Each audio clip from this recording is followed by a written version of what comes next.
The first of the 4 airliner hijackings occurred on September 11th at 8:14 a.m. Eastern Time. At 10:03 a.m., almost 2 hours later, an hour and 49 minutes to be exact, the fourth and last plane crashed before reaching its intended target. During those entire 109 minutes, to my reading of your report, this country and its citizens were completely undefended.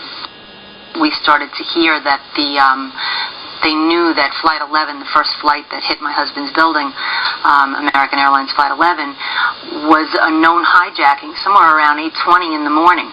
For 30 minutes before it hit the World Trade Center, controllers in Boston and New York had been tracking and listening to the first hijacked plane, American Flight 11. At 8:37 and 52 seconds, Boston Center reached NIADS. This was the first notification received by the military at any level that American 11 had been hijacked.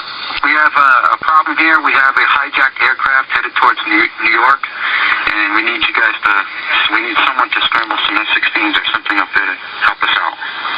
Is this real world or exercise? No, this is not an exercise manifest.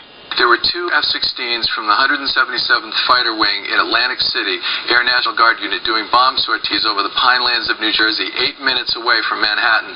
And they admit in the report today that they contacted Atlantic City, but they said they were basically inactive.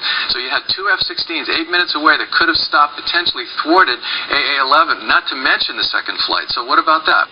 These were planes were not thought to be errant. They were known to be hijacked quite early on. Mike Blake is an air traffic controller at the Boston Center.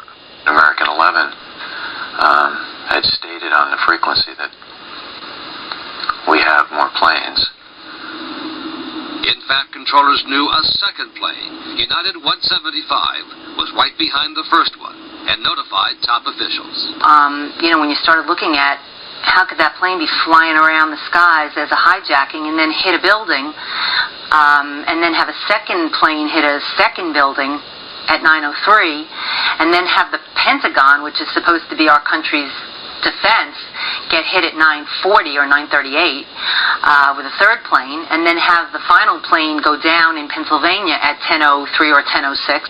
Victoria, let's talk a moment about American Flight 77, evading detection for some 36 minutes. Is there any rational explanation for that? You need to understand at the time, and I was in the middle of this, at the time there were literally thousands of airplanes in the skies over the United States. And many, many parts of the federal government, including the FAA and NORAD and others, were focused on trying to get those planes on the ground. There were lots of false signals out there. There were false hijack squawks, and a great part of the challenge was sorting through what was a legitimate threat and what wasn't. Is that defensible, Peter? Indefensible.